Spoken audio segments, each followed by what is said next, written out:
بەڕێزان سڵاتان لەبێ و ئێوارەتان باش خۆشحاڵین بۆ ئەم ئێوارەش بە پرۆگرامێکی نوێ دەبین و میوانی ماڵەکانتان بۆ هیوای پرۆگرامە بێت بەدڵی ئەوەی ئازیز و خۆشەویست بێت.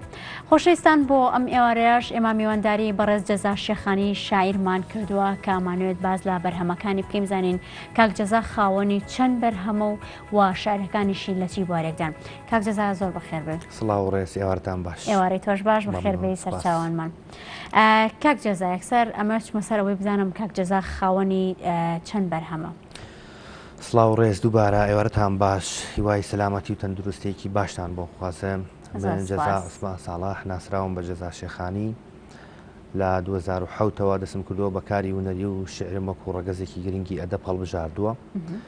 لە 2009 بوومە خاوەنی یەکەم بەرهەم بە ناونیشانی ژیانێک دوور لە تۆ و لە ساڵی 2011 بوومە خاوەنی بەرهەمی دووەم بە ناونیشانی لە سارای دابڕانت. بەڵێ ئەمان ناوی بەرهەمەکانتن. بەڵێ کاک جەزا هیچ ڕێچکەیەکی تایبەتی خۆی هەیە لە نووسینی شاعر؟ وڵا ئەکید هەموو شاعران ڕێچکەیەکی تایبەت بەخۆیان هەیە لە شعر. کەواتە ڕێچکەی تۆ چییە؟ ئەکید من زیاتر لەسەر ڕێبازی ڕۆمانتیک شعرە نووسم، بەڵام لە هەمان کاتیشا لە بازنێکی داخرا و ناخولێمەوە، چونکە شاعر نابێت لە بازنێکی داخرا و بنووسێ یاخود بخولێتەوە.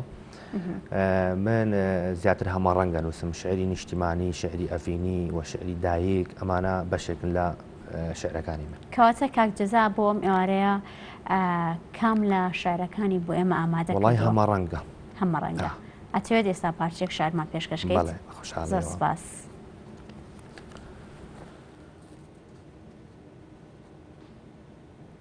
ئەو کاتانەی کە دێمە گۆ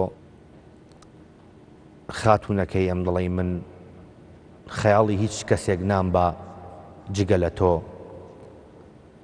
ئەو دەمانەی بۆت ئەنووسم، لە خەیاڵ ئاوا مەست ئەبم، تۆ ئەبیتە پڕ پێنووسم.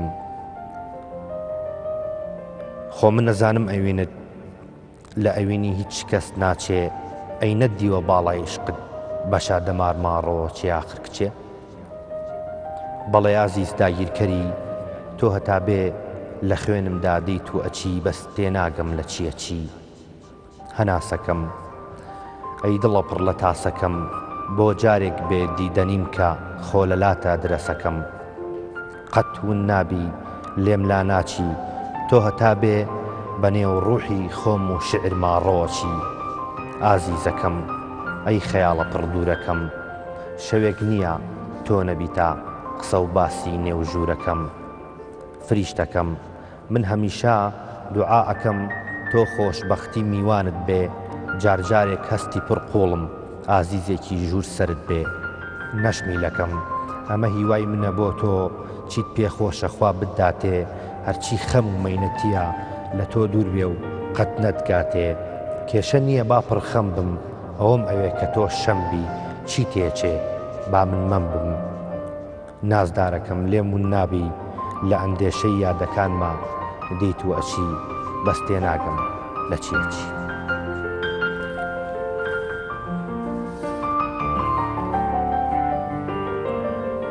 بەخێر بێت کاک جەزا. شەریکی جوان بوو. مەمنون. کاک جەزا ماوەی چەندێک کە دەستت کردووە بە نووسینی شەعر؟ لە 2007ەوە ئەنووسم من. 2007. بەڵێ. شعر تۆ لە ماوەی نووسینی شاعرە زیاتر لەژێر کاریگەری شعری کلاسیکی بوو یاخود لەژێر کاریگەری شعری نوێ بوویت؟ ئەکید من لەژێر کاریگەری شعری کلاسیکا بوومە بە ئێستاشەوە. بە ئێستاشەوە. بەڵێ. بەکام لە شاعرە کلاسیکەکان سەرسام بووی؟ بە زۆری نەیان، تەسیریان لە تۆ کردبێ؟ بە زۆرینیان تەسیرم، بەڵام مەحوی یەکێکە لەو شاعرانەی کە بە تەواوەتی من لەژێر کاریگەری ئەوە شعر نووسم. لە هیچ لە نووسینی شارەکان تا گەڕاویتەوە بۆ ستایلی مەحوی؟ بەڵێ بە شێوی کلاسیک نووسم. بە شێوی کلاسیک. هیچ شارێک هەیە کە بە شێوی کلاسیک لێ سادا بۆ ئێمە ئامادە دەبێ و؟ بەڵێ بەڵێ بەرهەم زۆرە. زۆر باشە، پێمان خۆشە گوێمان لە ئەو شاعرە بێت. ئەم شعرە بە خۆشبەختیەوە لەلایەن هونەرمەند کاکەریم جافەوە کراوە بە گۆرانی، بە ناونیشانی بە تایتڵی تۆ نیشتیمانی منی. هیوادار بەر لەوەی کە بچتە لای خوێندنەوەی شعرەکە پرسیارێکم لەلا گەڵاڵە بوو. هەستە چۆنە کاتێک هونەرمەندەکان داوای لە پارچە شعرێکی تۆکەن یاخود پارچە شعرێکی تۆ هێن و ئەیکەن بە گۆرانی؟ وڵی زۆرن ڕەنگە زۆر هونەربەند داوای کردبی یاخود شعرشم دابێ پیان بەڵامی تر دوجار ڕەنگە لەسەر چۆنێتی ئاواز و ڕیتم و شتانە ڕێنەکوتنیان ڕووی دابێ تا ئێستا یەک شعری من کراوە بە گۆرانی ئەویشێ ئەم شعرەیە کە ئێستا لێرەی خوێنمەوە.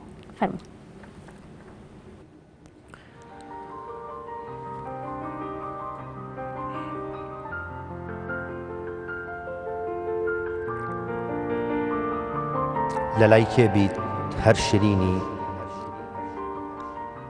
هەر وەک جاران خانومانی تازە لە نێو دڵی منە تۆ ئیلهامی شعرەکانمی لە دڵەوە دوعا ئەکەم قەت ناخۆشی نەیەتە ڕێت گەر تۆ ئازارێکی هەبێ نزا ئەکەم لە خۆم کەوێت خەمی دنیا لە خۆم ئەنێم خەمەکانی تۆش هەڵ ئەگرم دەریایەکی چەند دڵڕەقبی هەر لە لای تۆ لەنگەرەگرم وا ئولفەتم پێوە گرتووی بیرچوونەوەت زۆر مەحاڵە هەتاوەکو بوونت هەبێ ژیان کوانێ لەلام تاڵە بەختەوەریت هیوای منە ڕەبی دوور بیت لە کارەسات کامەرانیت بۆ خوازم هەموو دەمێ چرکە و سەعات لە نیشتیمانی دڵمدا کچێکی بەناز و جوانی هەتاوەکو منێ هەبێ قەت نایچێژی پەشیمانی خەیاڵ نەکەی لە بیرکەم با تۆ منێ بیرچێتەوە تازە لە نێو دڵی منە کەس جێگەی تۆ ناگرێتەوە.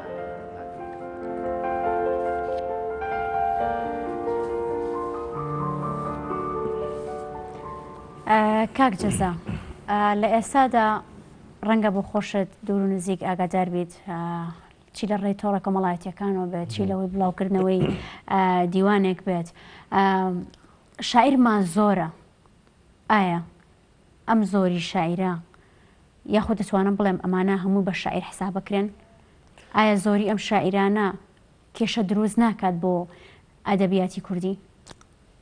وەڵی من هەمیشە وتومە ینی زۆری و بۆری مەرج نییە لە شێعردا لە زۆربەی چاوپێکەوتنیشەکان ئەم پرسیارە کراوە زۆرن ئەوانەی کە شعر ئەنووسن و زۆری ئەوانەشی کە ئەسپی خۆیان تاوەدن دوجار لە کۆتاییدا کێ ئەم یاری ئەباتەوە ئەکید ئێمە شاعیری زۆرمان هەیە بەڵام ئایا لە کۆتایی ئەم یاریە کێ ئەم گرەوە ئەباتەوە بەجددی ینی من لە زۆرێک لە شاعیران لە زۆرێک لەو قەڵەمانە نیگرانم و بە زۆریشان جێگای شاناسی هیوادارم تا ئێرە بەس بێ تەسەور ناکەم ینی زۆری شاعیر یاخود زۆربوونی شعر نووسین لەناو ئەدەبیاتی کوردیدا بتوانێت بگا بۆ ئاستەی کە ئێمە ئەمانەوێت تەسەورەکەم نەک ئەوەی کە بڵین داهێنان دروستەکە بگرە ڕەنگە کارەسات لە ئەدەبیاتی کوردیدا ڕووبدا بەداخەوە. زۆر باشە کەواتە ئەمە ئەتوانم یانی وەکو دو پرسیار ئاڕاستەتی بکەم دواتر بە شارێک ماڵاوی لە تۆ ئەەکەین بۆیە بە کورتیش بڕانوانە پێمان خۆشە بۆ بینەرانیش ئەوە باسکەین چکەل ئەمڕۆ میوانێکی کەشمان ئامادەیە و کە لەسەر کتێبەکەی قساکات ئەمانوێت کاتیش بە ئەو بین. کاک جەزا ئەم شاعیرە نوێیانە پێت وایە بایەخێک بایەخ بگەڕێنەوە بۆ شعری کۆن یاخود پێت وایە بەم گۆڕانکارانەی کە دروستی ئەەکەن کە لە لای خۆیان و گۆڕانکاری حسابی بۆ ئەەکەن بتوانێت شعر بەرەو پێشتر بەرێت؟ وڵای ئەمان بە حسابی خۆیان داهێنانیان کردووە لە شعردا بەڵام من بە داهێنانی نابینم ینی تۆ گەر بتەوەکو کلاسیک بنووسی ئەو تاموچێژی لە شعری کلاسیکە هەبووە ئێستا زۆر بە کەمی لە قڵەمەکانی ئێستاە هەن ڕەنگە هەمان پرسیاری پێشوو بێت تەسەورەکەم کارەسات ڕووبدا ئەتا ئێرە بێ وەس بێ بەداخەوە. کاک جەزا ئێمە زۆر زۆر خۆشحاڵ بووین کەم ئێوارە لەگەڵ بەڕێستا بووین و میوانداری ئێمەت قبول کرد جا پێم خۆشە بە شعرێک ماڵ ئاوایی لە ئێمە بینەران بکەیت. ئەم شعرە زیاتر ڕخنەیە جۆرێک لە گلەیە گلەی لە کێ؟ گلەی لە ژیان بە ئامیانی ڕەنگە ئێستا گلەیەکان لە چیەوە ویلایەتی باشە فەرموو باگوێمان لێ بێت.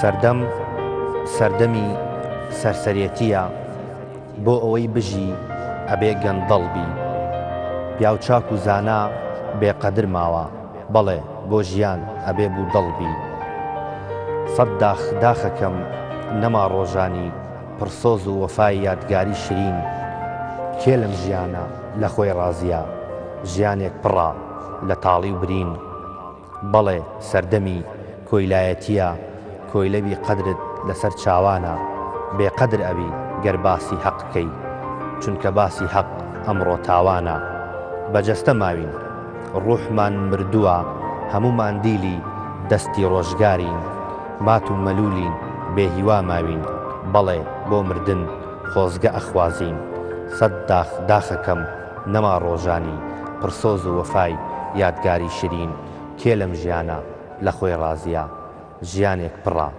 لە تاڵی و برین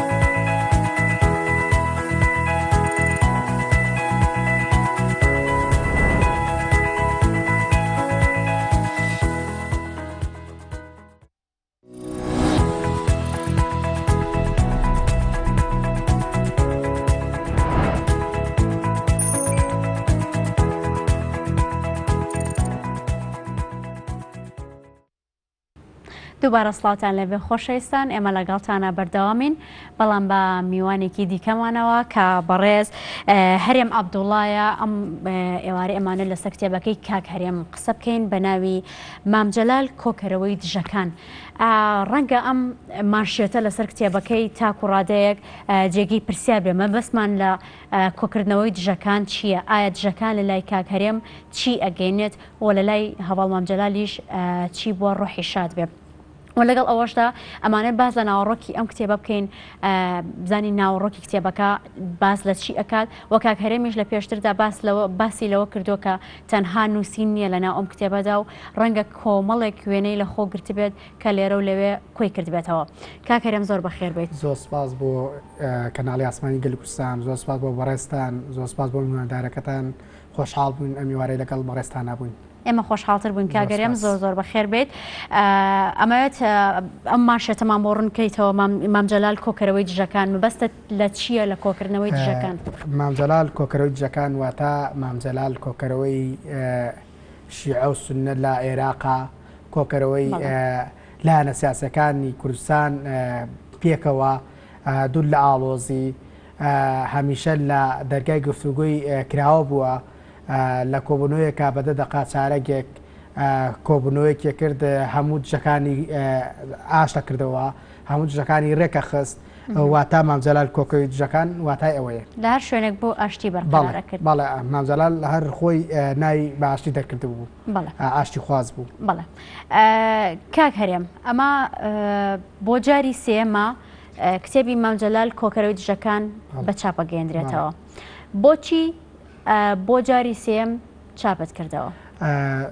سەرەتا زۆر سپاس لەسەر خواستی خەڵک خەڵکانێکی ڕۆشنبیر خەڵکانێکی دوور لە شارەکەی خۆم کە چەند شەماڵە پەیوەندیان پێم وەکو بەردەوام ئەو کتێبیان پێ بگات چونکە لە ناسانی یەکەم و دووەمە کتێبەکە هەر بە زووی ڕۆی کەوتە بەردەستی خوێنەر لە نووسەر و لە ڕۆژنامەنووسان و ئەوانی کە خولیای کتێبن هەر زوو کتێبەکەم هەڕاجیە بوو ڕۆی کەوتە بەردە بەڵام لەبەر ئەوەی کە زۆری خەڵکی داوایان کرد داوایەکی زۆری لەسەر بوو هاتم چاپی سێم کرد بۆی کە چاپی یەکەم و دووەم 500 دانە تیراژم کرد بوو دووەمی ژات 500 دانە بەڵام لە چاپی سێمە 1000 دانەمان کرد لەسەرەوەی خواسێکی زۆری لەسەر بوو ئێمە ئەمەمان کرد کە ئەبوو لە مەراسیمێکە دەیسێ بەوەی کۆچی دوایی هەواڵ مامجەلالەوە ناسانێکی بۆ بکەین لەسەر مەزارەکەی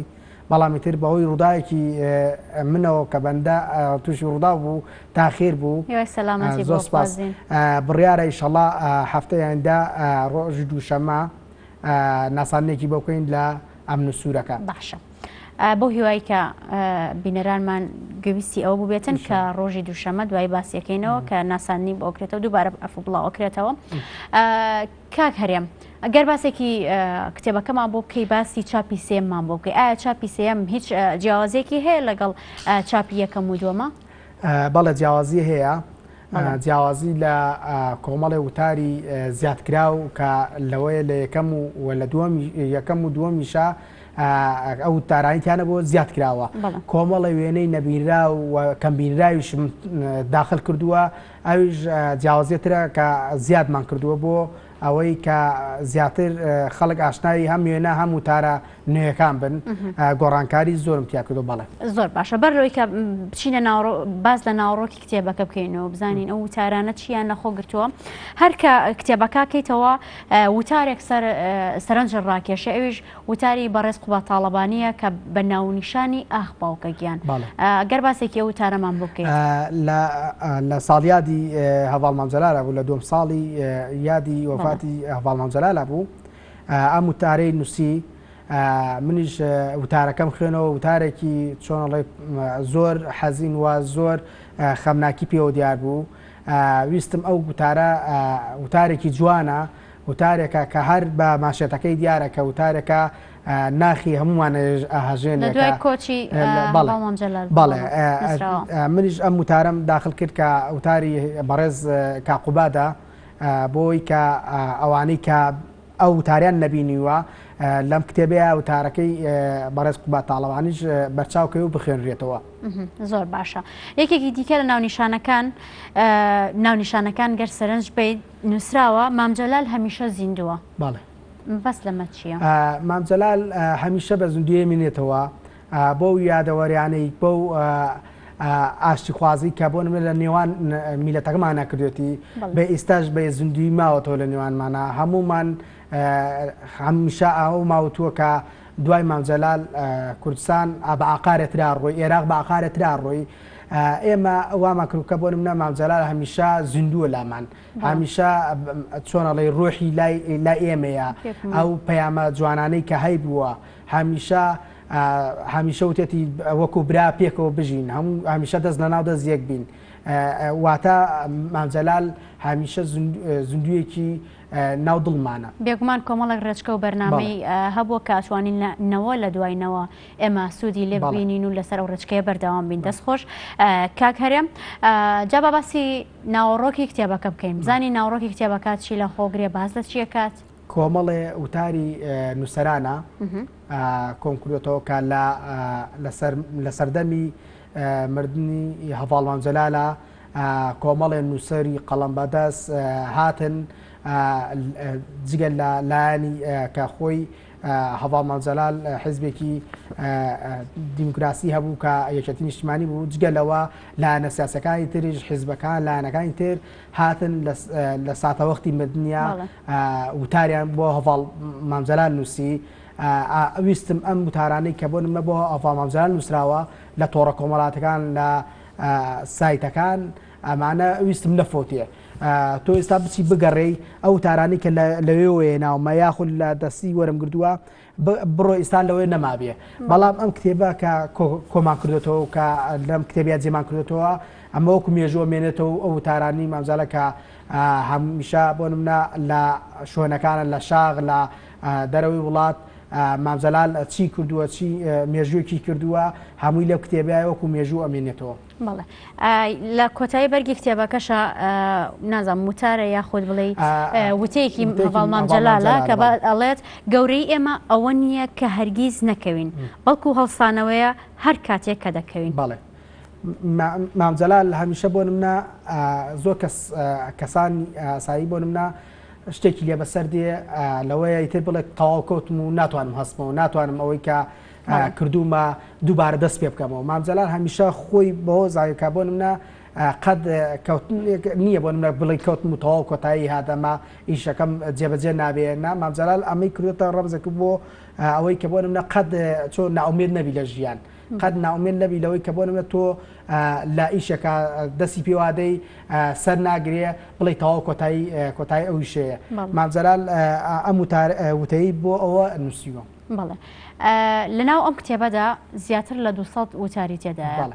ئایا ئەم وتارانە تەنهای نووسەرانی کوردن یاخود نووسەرانی بیانی و کورد و عەرەب و ئەوانەشی لە خۆ گرتبن؟ بەڵێ بەشێکی کەمی لە عەرەبەکانی تایە بەڵام زۆربەی لە نووسەرە کوردەکانە. بەڵێ کاکە هەرێم چۆن ئەم وتارانە بەدەست گەیشتووە یاخود چۆن کۆت کردوێتەوە؟ لە زۆربەی ئەوانەی کەین و خۆم پەیوەندیم پیانەوە کردووە بۆ نمونە گەر وتارێکتان هەیە لەسەر بەڕێز مامجەلال پێم خۆشە لەم کتێبەی خۆماجی کەمەوە سوپاسی ئەو کۆمەڵە نووسەراکەم کە زۆر بەدڵخۆشی و بە عینەوە پێیان خۆش بووە بەشدار بن لەم کتێبەیە و نووسینی خۆیانە بێ زۆر بەشان لە هەم وێبسایتەکان هەم ڕۆژنامەکان هەم فەیسبوک وتاریان نووسیوە کە لە دوور بە دوورەوە لەوێ بیان ناسم یەنام و ئەم داخلی ئەم کتێبم کردو وەکو ئەرشیڤ هەڵم کردووە هاتا کۆم کردوەوە کە بۆی کە بێتە کتێبێکی ئاوە لەم هەمە چەشنا ئەوە بووە زۆر هەوڵ مادبوونی ویستووە بۆ نمونە دوای ساڵێک چاپکردن لەگەڵ کۆکردنەوەی وتارەکانە کۆمەڵێک وێنەشت دەست کەوتۆ کۆت کردوێتەوە بێگومان ئەمانەش ماندوێتی خۆیەتی و کەتارخانت کردووە چی وای لە تۆ کرد کە بەشێک لە بۆ نمونە کۆتایی کتێبەکە تەرخانکەی بۆ ئەرشیفی وێنەکانی جەنابی مامجەلال؟ ڕاستی